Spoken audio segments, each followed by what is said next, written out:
a todos y bienvenidos una vez más a mi canal a un nuevo vídeo. Otro vídeo más sobre fichajes, la parte número 6, y es que los movimientos de la Liga Española siguen sucediéndose. En este caso, vamos ya sin más dilación. En principio, esta vez van a ser 9 en vez de 8, porque los dos primeros, bueno, son un tanto diferentes al resto por lo que voy a comentar. Y vamos a empezar ya con ellos. El primero es el de Samuel Lino, y a esto me refería. El caso de Samuel Lino ya lo hemos hablado en el canal, cuando de hecho en el primer vídeo de fichajes anunciábamos su fichaje por el Atlético de Madrid. El caso ahora finalmente se ha ido cedido a el Valencia. Por eso, como se da al Valencia, ya conocemos al jugador, pues bueno, no tengo que tratar tanto de decir qué tipo de futbolista es. En cualquier caso, vamos a analizarlo en contexto che. A mí me parece un jugador muy interesante para el Valencia. Igual que para el Atlético de Madrid. Dije que a ver si no se quedaba todavía un poco corto, que teníamos que ver en pretemporada. Para el Valencia sí que está ya. De hecho, en el vídeo anterior hablamos de Samu Castillejo en banda derecha. A mí me convence aún más Samuel Lino en banda izquierda, porque de hecho los minutos que he visto en pretemporada ya con el conjunto valencianista me han gustado mucho, partiendo de esa banda izquierda, encarador, viniendo hacia adentro, con golpeo. Me parece un jugador muy interesante, sobre todo partiendo de ese, bueno, Bryan Gil, que fue la temporada pasada, pero que al final empezó muy bien y luego se diluyó. Creo que Samuel Lino tiene que hacer esa temporada, una gran temporada, nunca mejor dicho, desde esa posición, siendo un jugador muy diferente, mucho más tendente hacia el centro y sumando cifras de verdad. Y más con la inminente salida de Gonzalo Guedes, que seguramente cuando esto esté subido ya se habrá anunciado su fichaje por los Wolves. Así que en este caso, lo de Samuel Lino al Valencia, pues que bueno, tiene que pintar y encajar muy bien, yo creo, pues desde el minuto prácticamente 1, porque es un jugador diferente, es un jugador que Valencia necesita. Es un jugador que yo creo que complementándose con Gallá en esa banda izquierda, pues bueno, creo que lo puede hacer realmente bien. Y el segundo nombre que voy a comentar, bueno, es el de Muriqi y su fichaje por el Mallorca. Es un jugador que no estoy comentando ese tipo de operaciones de jugadores que ya estaban el año pasado en sus equipos y este año están siendo ya fichajes definitivos. La mayoría de estos casos, pues bueno, jugadores que estaban siendo cedidos y que en este caso se fichan de forma definitiva. Pero el de Muriqi sí que quería comentarlo por todo lo que condiciona al Mallorca. Es que la salvación en la temporada pasada fue prácticamente suya. Por eso era un fichaje que el Mallorca tenía que hacer sí o sí. Y ojo, son 7,5 millones lo que gasta el conjunto balear en la incorporación del delantero kosovar. Pero qué necesario era el fichaje de Muriqi para el Mallorca. Es que me parece un jugador diferencial de que el Mallorca se pueda salvar o no esa temporada.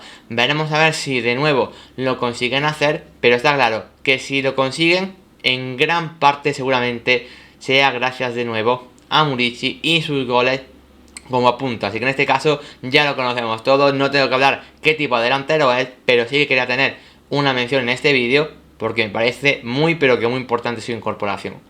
Y bueno, vamos ya a los fichajes normales, no como los dos comentados anteriormente. Pero en ese caso vamos a seguir en Mallorca, porque igual que Muriqi es muy importante para reforzar la delantera, también hay que guardar la portería propia. En ese caso el Mallorca necesitaba un portero y en mi opinión con urgencia, porque la temporada pasada Leo Román no termina de convencer, Reina la vimos muy mal en la primera vuelta y encima se ha acabado marchando, y Sergio Rico en la segunda, que vino cedido del Paris Saint-Germain, tampoco terminó de hacerlo bien. Así que en este caso el Mallorca se tenía que reforzar y en mi opinión lo ha hecho realmente bien, con el fichaje de Ratkovic, el portero que viene del Stade de Reims, un gran portero de Ligue 1. Seguramente aquí en España no sea muy conocido, pero bueno, los que hemos seguido la Liga un poco esas temporadas atrás, no evidentemente todos los partidos, pero sí viendo de vez en cuando, leyendo y escuchando bastante a gente que sabe mucho de dicha liga francesa, bueno, sabemos que Ratkovic es un buen portero y que ha rendido a gran nivel. De hecho, no sé si fue hace 2 o 3 temporadas cuando fue uno de los mejores porteros del campeonato. Por eso, me parece una gran oportunidad de mercado para el Mallorca. 2 millones de euros por él, a mí me parece bastante barato para una posición que tenías que reforzar con urgencia. Yo creo que el Mallorca aquí se ha movido realmente bien. Y con Muriqi en un lado y Ratkovic en el otro, uno marcando goles y otro parándolos, me parece que son dos de los grandes movimientos que quizá no hagan tanto ruido en la Liga Española, porque al final siempre se habla de los Tchouaméni, de los Lewandowski, de los Rafinha, de Nahuel Molina, de todos los que acaban viniendo en los equipos de arriba, pero en la zona baja son dos fichajes claves y por eso me parece que es un movimiento acertadísimo para el Mallorca, para, en este caso, para los goles que el año pasado pues bueno, costó bastante más de tener. Y vamos ya precisamente con uno de esos fichajes pues tan mediáticos en el mundo del fútbol, porque el Fútbol Club Barcelona se sigue moviendo, bueno, a velocidad de vértigo en este caso para fichar a Jules Koundé. Mira que lo he comentado mucho por Twitter, yo no apostaba ni un duro por este fichaje, pensaba que iba a ser jugador del Chelsea sí o también, pero al final el FC Barcelona se ha vuelto a imponer como en el caso Rafinha. Koundé es un jugador, ya sabéis que es un central que a mí me encanta, de hecho seguramente los tres centrales que más me gustan de la liga en la actualidad son Koundé, Araujo y Militao, y el FC Barcelona ya tenía Araujo y ahora incorpora a Koundé. Es una auténtica barbaridad lo de este fichaje, porque me parece que puede formar una gran defensa, eso sí, no sé si como central o como lateral derecho, es una duda que aún tenemos que resolver. Veremos lo que plantea Xavi, porque en ese lateral derecho el FC Barcelona tiene un agujero enorme. A mí Araujo me gusta mucho más que como central, la verdad, porque creo que de lateral derecho pierde muchas facultades, sobre todo con balón creo que le cuesta mucho más. Eso sí, para parar a Vinicius en los clásicos, estupendo, pero en el día a día yo Araujo lo veo como central fijo y como líder de la zaga. Por eso pienso que seguramente Koundé puede ser una muy buena opción para el lateral derecho, aunque en el Sevilla lo hemos visto casi siempre como central y haciendo un rendimiento estupendo, haciendo una de las mejores parejas del mundo con Diego Carlos, así de claro.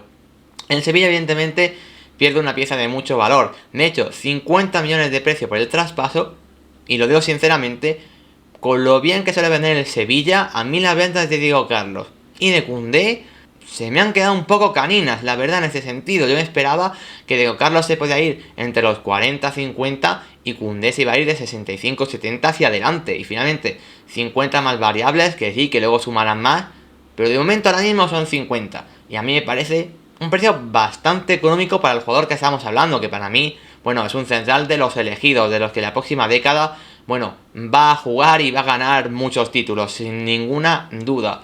Por eso, como fichaje, bueno, pues seguramente uno de los fichajes más mediáticos de todo el verano y que por eso marca la portada de este vídeo. Y vamos ya a hablar de uno de los equipos que mejor se ha movido en este mercado y es el Getafe, que luego vamos a comentar más jugadores. Es un vídeo con un tono muy azulón. En cualquier caso vamos ya con el primero de ellos, que es el de Angileri, jugador argentino que viene de River Plate, jugador ya con experiencia en la liga argentina. En este caso en River no estaba teniendo tanto protagonismo, se le acabó el contrato, no renovó, estaba libre y recordamos que el Getafe tiene la gran baja, en este caso que ha tenido con Matías Olivera, que se ha marchado al Napoli, un jugador que ha dado mucho rendimiento. En este caso vuelve a mirar al mercado sudamericano y a Angileri pues me parece una buena opción. Evidentemente sustituir a Olivera va a ser muy complicado. Como he dicho, su rendimiento fue muy alto, tanto de lateral, pero sobre todo como carrilero. Vamos a ver cómo juega el Getafe en esta temporada, porque aún no lo sabemos cómo lo hará en partido oficial, pero en cualquier caso, la sustitución de Olivera va a ser muy complicada. Veremos si Angileri viene como titular. Yo creo que con lo que hay ahora mismo en plantilla, supongo que sí, pero es cierto que es una opción, bueno, que no ha querido renovar con River, que allí nunca ha sido titular indiscutible, y que claro, sigue siendo a día de hoy una gran incógnita. Aún así, evidentemente, como digo, posición a reforzar y que ya el Getafe cuenta con un jugador que bueno, que al menos tiene experiencia a nivel de partidos importantes. Y seguimos en la posición de lateral izquierdo, en este caso para pasar al Real Valladolid, que ha incorporado a Sergio Escudero, el jugador que estaba en el Granada la pasada temporada y que evidentemente todos conocemos su gran trayectoria principalmente en el Sevilla. Es verdad que viene una temporada bastante complicada en el Granada, lo hemos comentado varias veces que el Granada ha tenido, bueno, pues muchísimos problemas defensivos donde Escudero tampoco ha podido aportar mucho. De hecho, normalmente ha sido suplente de Carlos Neva hasta que este se acabó lesionando. En cualquier caso, acabó contrato, no renovó con el Granada tras el descenso del equipo nazarí y era una oportunidad para esos equipos de la zona baja de primera división.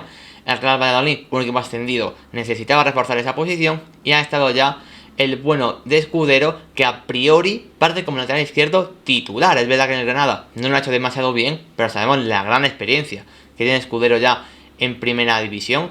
Y bueno, es un jugador que si todas las piezas del Valladolid acaban encajando, sí que me parece un buen lateral a pesar de su última temporada. Así que a mí me parece una opción acertada. Yo no sé si vendrá algún lateral izquierdo más, pero en principio para la primera jornada se supone que Escudero viene para ser titular. Y como he dicho antes, es un vídeo con un color muy azulón. Y una de las bajas del Granada, la de Escudero, no habrá dolido mucho, pero sí ha dolido mucho la de Luis Milla en un movimiento espectacular del Getafe. Ya sabéis que Luis Milla es uno de mis protegidos en la primera división española. Es un jugador que en el Granada lo ha hecho bien, pero aún así nunca ha sacado todo el potencial que tiene el ex del Tenerife. Yo lo que le vi en segunda división en su momento, a mí me encantó cuando fichó por el Granada. A mí me pareció un gran fichaje y me lo vuelve a parecer ahora para el Getafe, en uno de esos fichajes pues con un color diferente, que creo que va a ser importantísimo. Y que bueno, por 5 millones de euros, lo mismo que le costó al Granada, pues me parece una operación lógica en todos los sentidos, porque Luis Milla no podía volver a segunda división. Ya como he dicho, el Getafe está haciendo seguramente el mejor mercado junto con el FC Barcelona de toda la primera división. Ha perdido a muy pocas piezas importantes, de hecho, solo prácticamente la de Matías Olivera, y sin embargo está fichando muy bien. Y a mí, de todo lo que se ha fichado, el de Borja Mayoral me parece muy bueno. Portu habrá que ver, pero el de Luis Milla a mí me encaja una barbaridad y me parece buenísimo. Así que el pequeño de los Milla, yo espero que rinda desde el primer momento en el conjunto azulón. Pero claro, es que no ha sido el único fichaje de dirección Granada-Getafe, porque también Domingos Duarte se incorpora para mejorar la defensa del Getafe. Una de esas zonas que seguramente podrían ser mejorables. El año pasado, con Mitrovic, Jorge Cuenca y Yené, acabó siendo una línea bastante sólida en esa defensa de 3. Veremos este año es de 3 o de 2, pero en cualquier caso, Jorge Cuenca se ha marchado, estaba cedido por el Villarreal, y a mí Mitrovic no es el central que más me gusta personalmente. Creo que estaba bien protegido por Yené y por Jorge Cuenca a los costados la temporada pasada. A mí Duarte es un central que me convence muchísimo más. Como he dicho, viene una temporada bastante mala con el Granada, donde encima ha tenido problemas de lesiones, que es un central que hace 2 años ya lo vimos ser de los mejores centrales de la Liga Internacional con Portugal, y un jugador que sabemos que si está a su mejor nivel, es que a mí me parece un central espectacular, nivel Europa League, lo digo así de claro. Y encima el fichaje por 1 millón de euros, porque tenía una especie de cláusula que le hacía salir sí o sí del Granada si el equipo descendía. Por eso, pagar 1 millón al Granada por un central como Domingos Duarte, a mí también me parece uno de los fichajes de la temporada en la primera división. Yo creo que viene para ser titular, evidentemente hay que ver cómo encaja, porque viene de una buena temporada, como he dicho, pero a priori a mí me parece un jugador que está para ser titularísimo junto a Yené. Veremos en defensa de 2 o de 3 centrales, pero a mí me parece que es un central que no diría que mejora a Yené, no necesariamente, pero que sí que creo que en su mejor nivel tiene que ser importantísimo para que este Getafe crezca y deje de luchar por los puestos de abajo. Y el último nombre que vamos a mencionar en el vídeo de hoy también es un defensa, pero en este caso un lateral derecho. Y es que Joseba Zaldúa abandona la Real Sociedad para irse al Cádiz. Joseba Zaldúa es un jugador con mucha experiencia en primera división, lleva muchos años siendo importante en la Real Sociedad, pero quizás esta temporada, bueno, con Sola ya en el primer equipo y con Golozábal como titular a priori, pues se quedaba sin hueco. Se ha marchado libre al Cádiz, donde a priori yo creo que va a ser muy importante. Yo creo que de hecho va a ser titular, evidentemente no sé si es indiscutible, habrá que ver ese puesto del Cádiz, donde nunca ha tenido un jugador demasiado fijo, pero a mí es un jugador que me convence, es un jugador que ofensivamente no es increíble, pero cumple bastante bien, y que defensivamente es bastante fiable. Es un lateral muy completo. Sabemos que el nivel de lateral derecho de la liga escasea, seguramente sea la posición más canina de toda la competición española. Y bueno, un jugador como Zaldúa, con tantos años en primera división, para un equipo como el Cádiz me parece perfecto. Además, un equipo ahora que no rehúye tener el balón, pero sigue teniendo ese carácter peleón y con buen tono físico. Me encaja mucho en la idea de Sergio, y por eso me parece una gran operación que la Real Sociedad creo que seguía teniendo hueco, no como titular, pero sí como una buena opción desde el banquillo. Ahora en el Cádiz sí que va a ser un jugador mucho más importante. Bueno, y espero que os haya gustado muchísimo este vídeo. Si es así, podéis dejar un like y suscribiros si aún no lo estáis, porque todo apoyo se agradece una barbaridad. Si tenéis evidentemente algo que comentar de todos estos jugadores mencionados, un vídeo, bueno, con bastantes jugadores del Getafe, también hemos mencionado jugadores muy importantes como es el caso de Koundé, pues cualquier cosa podéis dejarla en los comentarios. Un saludo y hasta la próxima.